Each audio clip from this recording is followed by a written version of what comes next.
Hello lovely viewers, welcome back to your favorite cooking channel. Just in case you're new to this channel, this is Cooking with Abba, where we make every food moment count. So if you've not yet subscribed, liked or share, do well to hit the notification button there, subscribe, make sure that you like and share to someone else. Today we're going to make bread pudding.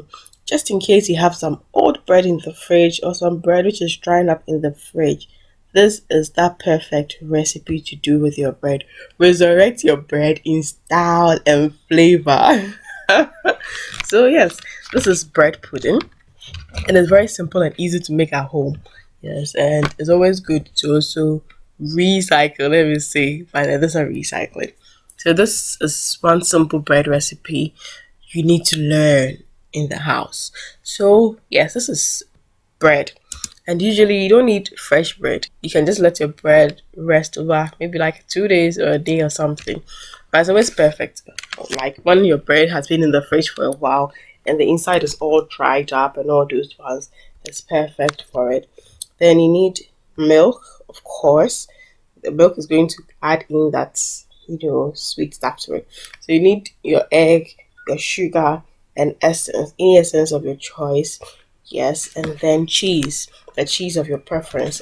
Yes, and then some toppings. I used the mixed seeds, the dried seeds. So what I begin by doing is to base my pan. I use a pirate bowl to bake here, but then you could use your baking pans for it. It turns out perfect.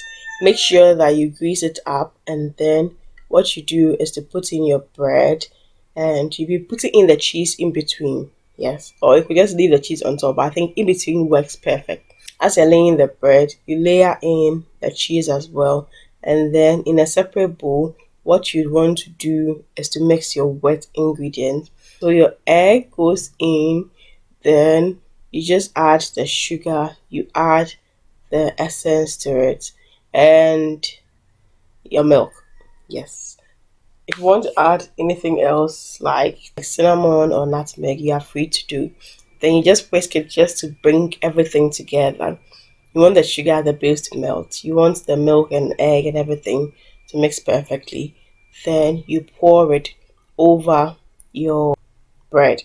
So when you're done, you can just top it up with your seeds just to make it look nicer and then healthier. You know that thing because the sesame seeds and all those seeds, the almonds and all those ones, they also have their own health benefits. So what I did was just rinse the rest of the milk into it. Then I added my cheese a little bit on top, and then my dry seeds went on. So when you're done, you just need to let it sit for like 5 minutes so that the bread will absorb the moisture in there. Then it goes into your oven.